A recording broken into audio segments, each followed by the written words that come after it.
ஆனா அதை தவிர வேறு வழி இல்லையே உங்களை சந்திப்பதற்கு. நீங்கள் ஏன் என்னை சந்திக்க வேண்டும்?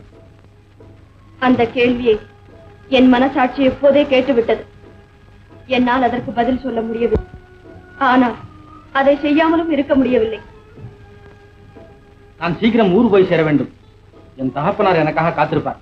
நான் வருகிறேன். இதற்குள்ளாகவா? நான் என்ன உங்கள் சொந்தக்காரனா இங்கேயே தங்குவதற்கு? அம்மா,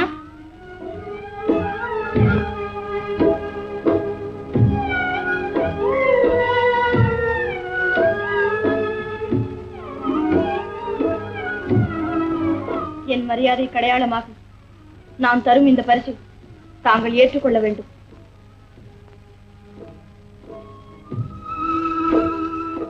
₹30,000 பெறும்.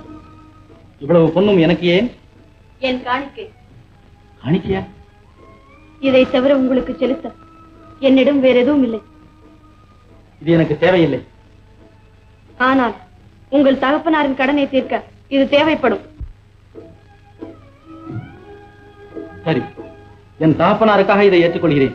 ஆனால் இதை நான் கடனாகத்தான் எடுத்துப் போகிறேன். எப்போது திருப்பி தர வேண்டும்? உங்கள் ஆட்கள் யாருமே என் அருகில் வரக்கூடாது, வரவும் முடியாது. நானே நேரில் வருகிறேன். இடத்தை கூறுங்கள். நீங்கள் திருப்பி கொடுக்கும் நாளை உறுதியாக சொன்னால் நான் இருக்கும் இடத்தை தீர்மானமாக கூறுகிறேன். சித்திரை மாதத்தில் நான் பணம் சேகரித்து விடுவேன். அப்படியானால் சித்திரை மாதம் சுக்லபக்ஷ சப்தம் என்று மாலையில் இதே இடத்தில் சந்திப்போம். அன்று சந்திராஸ்தமனம் வரையில் உங்களுக்காக காத்திருப்பேன். அதற்கு பிறகு வந்தால் என்னை பார்க்க முடியாது. ராணி, நீங்கள் செய்த இந்த உதவிக்கு நான் என்ன கைமாறு செய்ய போகிறேன்? கைமாறா?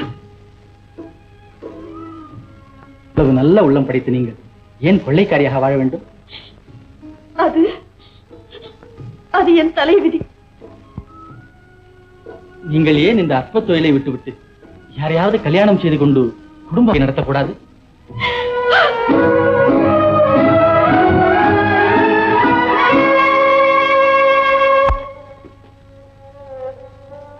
யோ, என்ன அப்படியே சிலையாயிட்டீங்க?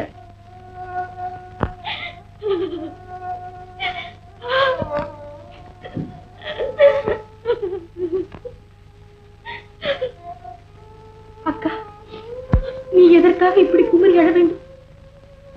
இந்த வாழ்க்கையெல்லாம் உதறி தள்ளிவிட்டு எங்களோடு வந்து விடக்கா. வேண்டாம் அல்லி, மறுபடியும் அந்தத்தை எனக்கு ஏற்படுத்த வேண்டாம். என் வாழ்க்கையின் லட்சத்தை மாற்றி அமைத்துக் கொண்டு வாழ முயல்கிறேன். அப்படி மாற்றிக்கொள்ள வேண்டிய அவசியம் எனக்கு. அவர் எப்போதும் உன் நினைவாகவே மனப்பூர்வமாக விரும்புகிறேன். அப்படி இருக்கும் பொழுது நீ எதற்காக எங்களை பிரிந்து வாழ வேண்டும்? அக்கா, இப்பொழுதே எங்களோடு புறப்படு. அல்லி, நீ என் மீது வைத்திருக்கும் அன்பையும் நான் ஒரு கொள்ளைக்கார என்று பெயர் எடுத்து விட்டேனே. தயவு செய்து என்னை வாக்காக திறந்திருக்கும். என்னை மறந்து விடாது. நான் வருகிறேன்.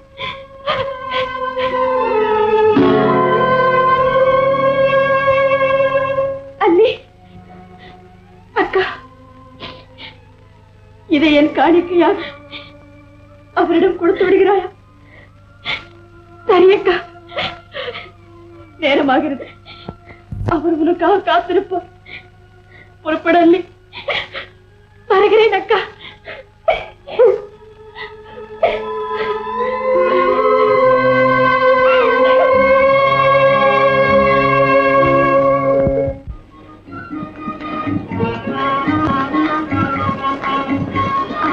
கொஞ்சம் இருங்க, நான் போய் வண்டி கொண்டு வரேன். ஆபத்தில் சிக்கி அவதிப்படுவோருக்கு உதவி செய்வதுதான் அவளுடைய லட்சியம். இவ்வளவு நல்ல உள்ளம் படைத்த இந்த ராணி இப்படி கொள்ளைக்காரியாக வாழ காரணம்? ராணி இந்த மோதிரத்தை தன் காணிக்கையாக உங்களிடம் கொடுக்க சொன்னாள். அல்லி, இது என்ன? இது நான் மகேஸ்வரிக்கு கொடுத்த மோதிரம். என்ன, நீங்கள் கொடுத்த மோதிரமா? அல்லி, இந்த ராணி யார்? சொல் அல்லி. அவள் உங்கள் இதய ராணிதான். என் இதய ராணியா? யாரை எண்ணி நீங்கள் இரவும் பகலும் ஏங்கிக் கொண்டிருந்தீர்களோ அந்த மகேஸ்வரி தான். மகேஸ்வரி? என் மனக்கோவிலில் குடிகொண்டிருந்த மகேஸ்வரி கொள்ளைக்காரி. வசந்த மலராக இருக்க வேண்டியவள் வஞ்சகத்தின் விளிம்பையே தொட்டு விட்டாள். சுயநலத்திற்காக சூழ்ச்சிகள் பல புரியும் சாசக்காரி. ஏன் பிள்ளை காமாச்சு, இந்த பையன் அவங்க மாமனார் வீட்டுக்கு போனா ஆளையே காணுமே, என்ன 3 வேளைக்கு ஜோறு போடுறாங்களே? என்னங்க இது, மாப்பிள்ளைய விளக்கிறமா அனுப்பிச்சிருவாங்களா? அடடே அடடே, வாடா கண்ணு வா, உன்னை பத்தி தான் பேசிக்கிட்டு இருக்கிறோம். ஆஹா, இழைச்சு போயிட்டேன். கொண்டு போய் வைடா. ஏன் கணக்கா? என்னங்க அதெல்லாம் கணக்கா எண்ணி வை. சரிங்க. ஏம்மா அப்பா சமைக்கியமா? அப்பா, மாமா பணம் கொடுக்க மறுத்துட்டார். அடைச்சா, கடன் கொடுத்து உதவாத மனுஷன் ஒரு மனுஷனா? அப்ப அந்த பொட்டியில என்னடா? பத்திரவாத்து பசும்பொன் சங்கம். இந்தாட போடி. இந்தாயா என் அண்ணா காவடி, நீ முன்ன பின்ன எங்கேயாவது காசு பணத்தை பார்த்தா வாய மூடு. வாய முடியா? இந்த காசுக்கு என்னமோ ஒரே அடியா.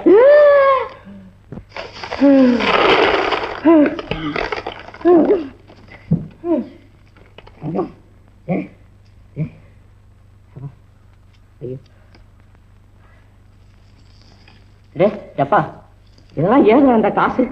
எங்க திருடே உண்மையை சொல்றா? கண்ணு, இவ்வளவு பணம் ஏதுடா உனக்கு? ராணி ரங்கம்மா கொடுத்தாப்பா. கொள்ளக்காரியா இவ்வளவு பணத்தையும் கொடுத்தா? என்னால நம்ப முடியலையே. அல்லி, நீயாவது உண்மையை சொல்லம்மா. அல்லி வாமா. ஒரு கொள்ளக்காரி இவ்வளவு பணத்தை கொடுத்திருக்கிறான்னா நம்ப முடியலையே. ஏனாமா கொடுத்திருந்தா எவ்வளவு சந்தோஷமா இருந்திருக்கும். அப்பா சொன்னபடி அந்த பணத்தை திருப்பி கொடுத்துடணும். ஆமா, இல்ல கொடுத்தவங்க நேர்லயே வந்துருவாங்க விசாரிக்க. ஆஹா, எப்படா கொடுக்கணும்? இதுக்கு ஏதாவது தவணை கவனை உண்டா? சித்திர மாசம் சுக்லபக்ஷம் சப்தமி அன்னைக்கு முள்ளக்காட்டு ஓரத்துல ஆத்தங்கரையில ராணி வந்து படகுல காத்துக்கிட்டு இருப்பா. அன்னைக்கு நான் தனியா வந்து பணத்தை திருப்பி கொடுத்துடணும்னு ராணி கட்டளை.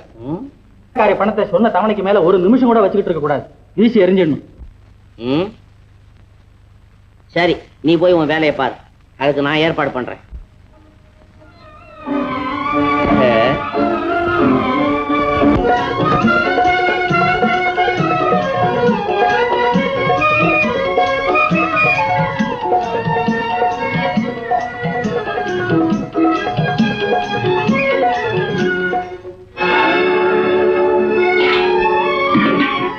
ராணி ரங்கம்மாளின் இருப்பிடத்தை தெரியப்படுத்தும் வரை இந்த கிராமத்தில் இருந்து தண்டவரியாக 10,000 ரூபாய் வசூலிக்கப்படும். தவறினால் இதுபோல சாமான்கள் ஜப்தி செய்யப்படும். கொண்டு வா.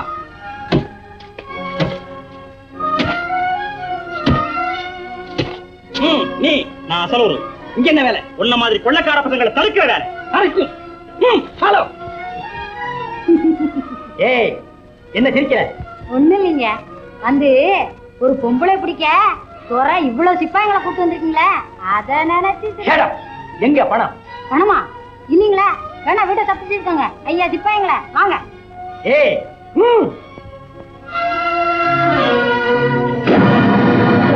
அநியாயம். இது என்ன வரி? சும்மா இருமே. கொள்ள கூட்டத்தை பிடிச்சு கொடுத்தாத்தான் இந்த வரி ரத்து செய்யப்படும், இல்ல மேல மேல உயர்த்தப்படும். ராணி ரங்கம்மா ஏழைங்களோட தெய்வம். அவன் இருக்கிற வரைக்கும் இந்த வரியை நீ வசூல் பண்ணவே முடியாது.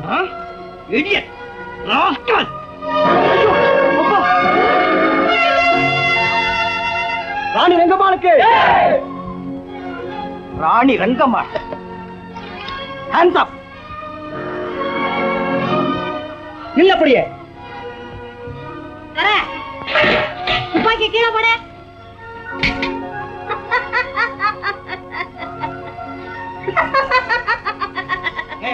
எல்லாரும் புறப்படுங்க. கம் ஆன், ஹரி அப்.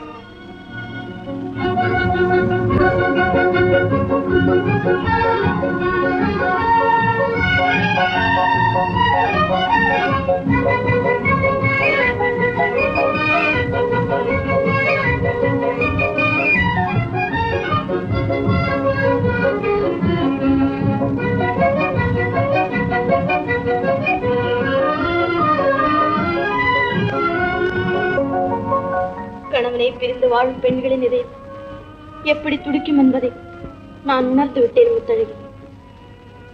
கணவரின் அன்பை தவிர ஒரு பெண்ணுக்கு இன்பம் தரக்கூடியது வேற எதுவும் கிடையாது. அம்மா, கணவனிடத்தில் நீங்கள் கொண்டிருக்கும் பக்தியை பரிபூரணமாக இன்றுதானம்மா நானும் தெரிந்து கொண்டேன்.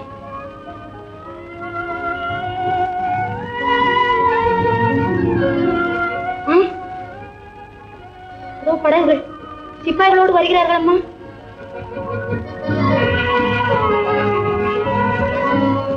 ஏதோ அபாயம் ஏற்பட போகிறது. அவர்களும் நம்மை நோக்கித்தானும் வருகிறார்கள். ஒரு சாதாரண பெண்ணை பிடிப்பதற்கு இவ்வளவு பெரிய பட்டாளமா? பைத்தியக்காரர்கள். என்ன இது போல நடக்கும் என்று உங்களுக்கு முன்பே தெரியுமா? தெரியும். எனக்கு மட்டும் தெரிந்திருந்தால் இம்மாதிரி நடக்க விட்டிருக்க மாட்டேன். அம்மா வாருங்கள், கரைப்பக்கம் சென்று தப்பித்து விடலாம். முத்தழகி, என் பிராணனை பற்றி கவலை இருந்தால் எதற்காக இந்த ஆபத்து தெரிந்தும் இங்கே வருகிறேன்? என் கணவரை சந்திக்க வேண்டும், அவருடைய தரிசனம் பெற வேண்டும். இதுதான் தற்போது என் எண்ணம், ஆசை, லட்சியம் எல்லாம்.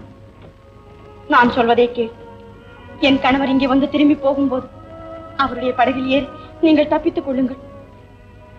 நான் தனியாகவே பிடிப்பட்டு தனியாகவே அழிந்து போகிறேன். என் பிராணன் இருக்கிற வரை உங்களை விட்டு போக மாட்டேன். சாக வேண்டுமானால் இருவரும் சேர்ந்தே சாவோம். அம்மா, ஒரு சின்ன படகு நம்மள நோக்கி வந்துகிட்டு இருக்கு.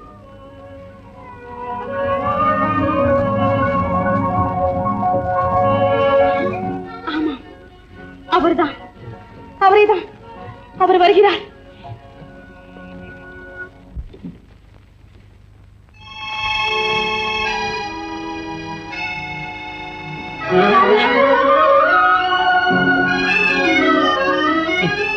நினைத்த மாத்திரத்தில் 1000 பேரை அடிபணியை வைக்கும் அதிகாரம் உன்னிடம் இருக்கும்போது நீ எதற்காக என் காலில் விழ வேண்டும்?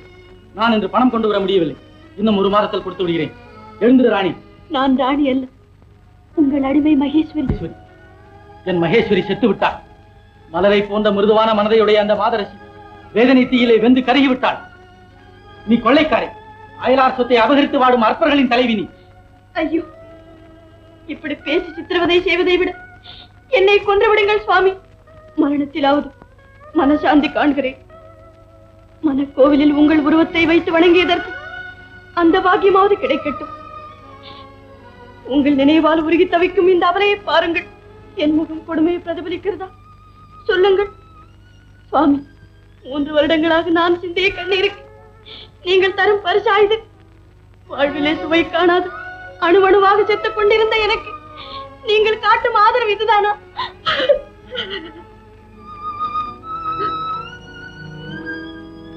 மகேஸ்வரி, உண்மையாக சொல்கிறேன். இந்த 3 வருடங்களா உன்னை பற்றித்தான் எண்ணிக்கொண்டிருந்தேன். என் மனதில் வேறு ஒருவருக்கும் இடம் தர அங்கு அழியாத சித்திரமாக தரு நீதான். நீ இறந்து விட்டாய் என்று கேள்விப்பட்டதும் நானும் இறந்து விட வேண்டும் என்று நினைத்தேன். உன்னை மறுபடியும் உயிருடன் காண்பேன் என்று நான் கனவில் கூட எண்ணியதில்லை. ஆனால் காணாமல் போன என் செல்வத்தை கண்டேன். நீ எனக்கு சொர்க்கத்தை விட மேலாக இருக்க வேண்டியவள், உலக இன்பங்களின் உறைவிடமாக விளங்க வேண்டியவள். கேவலம் கொள்ளைக்காரியாக இருக்க வேண்டும்.